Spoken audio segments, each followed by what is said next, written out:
Bonjour tout le monde, ici The Gentleman 14 et bienvenue à ce nouveau vidéo Stats Hammer.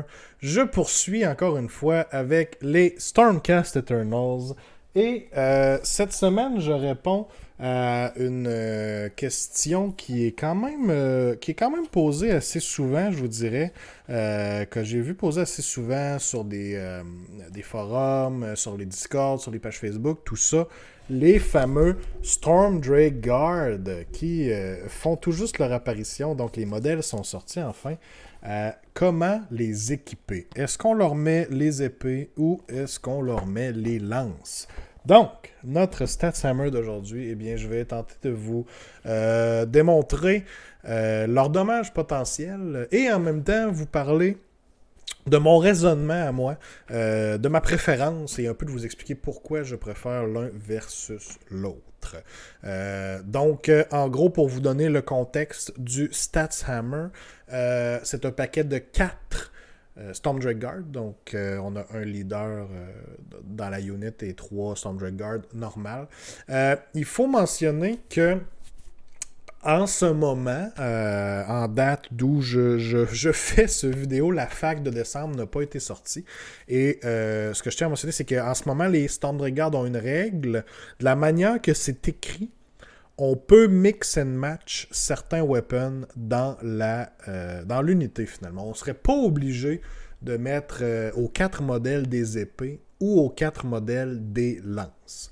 Donc, certainement, en termes d'optimisation, il y aurait quelque chose à faire là, au niveau de dire, OK, je mets des épées aux 3 Storm Drake Guard normales, mais le leader va avoir un meilleur boost au niveau de son dégât si on lui donne la lance. Pourquoi? Parce que le bonus du leader, c'est un +1 d'attaque, et il y a plus de value à donner un +1 d'attaque lorsque vous aviez un gros profil avec seulement 3 attaques qui passe à 4 attaques, versus quand vous avez l'épée qui est de 6 attaques et qui passe à 7 attaques. Au niveau du pourcentage, c'est plus élevé. Donc, il y a de quoi à faire par rapport à ça. Je tiens à mentionner que j'ai mis ça de côté. Je ne suis pas certain que cette règle va rester ainsi. Peut-être que dans la fac, ils vont décider ils vont finir par décider de dire non, vous devez mettre tous les mêmes weapons dans la même unit. Je prends pour acquis pour démontrer aujourd'hui les stats que toutes mes units ont tous mes modèles dans la unit ont le même weapon. Et par préférence, j'aime mieux aussi généralement que mes modèles aient la même weapon. C'est plus beau. On va se le dire comme ça. Donc, prenez pour acquis que tous les modèles dans les units que je vous présente aujourd'hui ont la même weapon. 4 Storm Drake Guard par unit. Et je n'ai appliqué qu'un seul buff, comme je fais souvent dans mes autres vidéos, le All-Out Attack, donc le +1 to hit, qui est le buff le plus simple à appliquer, le plus facile dans Age of Sigmar. Donc, ce que je vais vous présenter aujourd'hui vont avoir +1 to hit sur tous les profils. Donc, sans plus tarder, j'ai fait 3 paquets. On a 3 unités de 4 modèles. On a une unité avec des lances, mais qui n'ont pas fait de charge, parce qu'on sait que les lances ont un bonus de charge. Au lieu d'être rend -1, passe à rend -2. Et au lieu de faire seulement 1 dégât, passe à 2 de dégâts. Donc ici, on a la unité de lance, pas de charge. On a la unité de lance qui ont complété une charge avec les bonus dont je viens de vous parler. Et on a la unité avec épée. Et ce qu'on remarque tout de suite au niveau du graphique, c'est pas très compliqué. Généralement parlant, bon, sans grande surprise, si vous ne réussissez pas à charger, vous n'avez pas chargé avec vos lances, le dommage est le plus bas des 3. Clairement, ici, on le voit, on commence à du 11.3 et on se rend à du 25 wounds en moyenne. Ce qui n'est pas terrible, ce qui n'est pas nécessairement très loin des 2 autres. Hein. On voit ici 32 et 31. Mais quand même, c'est le profil avec le moins de dégâts potentiels, comme je disais, sans grande surprise. Là où ça devient un peu plus intéressant, on remarque que les lances, lorsqu'on a complété la charge, oui, ont un plus grand potentiel de dégâts versus les épées. Donc on le voit ici, on est contre du 2 plus save, bien les lances vont aller chercher du 16.11, les épées du 13.52. Et c'est un peu ainsi à mesure qu'on descend en termes de save. Par contre, moins la unit a un bon save, donc on passe à du 2, du 3, du 4, etc. Et Et à ce moment-là, l'écart va grandement se réduire, comme vous pouvez le remarquer ici avec le graphique, entre le vert ici et le orange. Vous voyez que les lances avec charge, oui, ont quand même un bon avantage sur les épées, mais à mesure qu'on se rend au niveau du 5+, ici du 6+, on est rendu très, très, très, très proche. Comme le démontrent ici les chiffres, hein, du 31.67 versus du 32.22. Il n'y a plus grande différence là-dessus. OK? Donc, ça vous donne une idée un peu, en termes de dommages potentiels, oui, les lances vont faire plus de dégâts. Et bien entendu, comme je mentionnais tantôt, tout ça est dans le contexte où toute l'unité a le même weapon. Donc le leader ici a la lance comme le reste de l'unité et blablabla. Par contre, il faut faire attention parce que la chose... Tu sais, premièrement, ce qui est très important de savoir, c'est que, bien évidemment, les lances n'auront pas ce dégât-là en tout temps. Donc, ils vont réussir à faire ce dégât-là lorsque vous allez avoir réussi à charger. Mais si vous chargez quelque chose et que vous ne réussissez pas à le tuer complètement, et là, vous tombez dans la combat phase ennemie, vous êtes rendu dans le tour ennemi, et bien là, soudainement, votre dégât va être passé à ici. Hein? Le dégât de lance avec charge va se transformer avec lance pas de charge. En lance pas de charge. Ça, c'est clair, c'est assez évident, je vous apprends rien. Donc, oui, c'est meilleur quand on réussit la charge. Donc, c'est très conditionnel à ce qu'on ait réussi la charge, ce qui veut dire que c'est beaucoup moins reliable. Hein?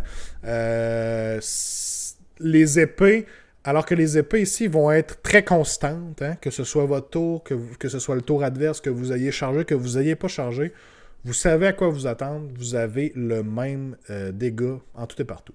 Ce qui est pour moi un avantage. J'aime beaucoup que le dommage soit constant. Comme on dit dans Warhammer, dans Age of Sigmar, ce que je dis souvent, c'est reliability is king. Donc la constance est roi. Et ça, on peut le remarquer tout de suite, par exemple, si vous jouez avec une armée qui peut tricher, genre Zinch, hein, vous avez la constance de choisir les dés que vous roulez, et c'est une habileté très, très, très, très forte. Donc, Warhammer est un jeu de chance, alors la constance est roi, est de mise, c'est sûr et certain. Donc, ça, c'est avantage numéro 1, selon moi, pour les épées. Deuxième avantage, pour les épées, encore une fois, qui selon moi est très important, qui va être beaucoup plus match-up dépendant, mais quand même, ça peut venir faire la petite différence, c'est que les lances vont être beaucoup plus susceptibles aux habilités qui réduisent votre dégât de 1. Donc, je parle ici, bien entendu, de Séraphon. Hein, Thunder Lizard est très très populaire. Il y a Kotoskla aussi qui est dans Coalesced, mais vous allez voir beaucoup de listes Thunder Lizard, donc réduisent votre dégât de 1. Les épées ne sont pas susceptibles à ça. Et même chose pour Gotrek, qui réduit votre dégât. Donc, si vous affrontez ces Gotrek ou Thunder Lizard de Coalesced de Séraphon, ou peut-être les deux ensemble, ça va être très très dur pour vous de faire passer le dégât avec les lances. Alors que les épées vont rester à 1.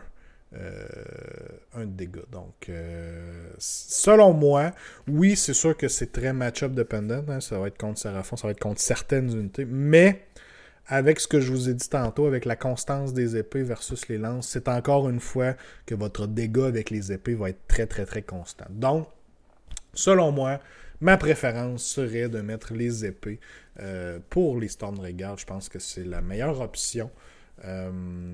L'option qui fait beaucoup plus de sens. C'est sûr qu'il faut quand même que je mentionne que les lances ont un 2 pouces de range. Un 2 pouces de reach au niveau du profil versus les épées qui ont seulement 1 pouce. Mais quand même. Oui, ça peut être meilleur, mais dans des situations comme ça, on n'est pas dans des grosses unités de 10-15 modèles.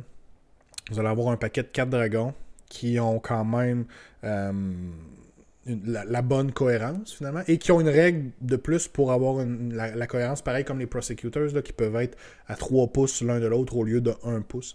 Ce qui peut faire une grosse différence quand vous pilinez, quand vous êtes donc vous allez être plus facilement capable d'aller chercher l'unité, le modèle que vous voulez être en combat avec. Donc, J'aurais moins tendance à dire que le 2 pouces de reach de plus est un gros facteur ici, alors qu'habituellement, ça peut faire toute la différence dans une unit, mais ici, je dirais que non. Donc, j'espère que ça vous a plu, j'espère que ça vous a aidé à choisir, en fait, à faire un choix un peu plus éclairé sur comment vous allez équiper vos dragons. Comme je l'ai dit, il y a le cas un peu weird de vous pourriez mettre trois dragons avec les épées et aller mettre la lance sur le leader. Donc là, vous allez avoir beaucoup de dégâts constants, mais votre leader va aller chercher un boost un peu plus fort en ayant la lance, le plus 1 d'attaque sur la lance au lieu de l'avoir sur l'épée. Personnellement, je trouve ça bizarre. Je trouve ça bizarre, mais sachez que en ce moment, Roll as Written, c'est écrit, c'est correct, vous pourriez le faire. Mais des fois, on se fait jouer des tours avec les facs, surtout qu'il y en a une qui s'en vient, donc peut-être qu'ils vont le changer, on sait pas. J'espère que ça vous a plu, guys. Laissez-moi en commentaire si vous avez d'autres suggestions de vidéos comme ça, d'autres comparaisons que vous aimeriez voir, d'autres Stats Hammer. Si ce n'est pas déjà fait, lâchez-moi un petit like et abonnez-vous au channel. Ça m'encourage beaucoup, beaucoup. Et je vous souhaite une bonne journée. On se dit à la prochaine. Bye bye!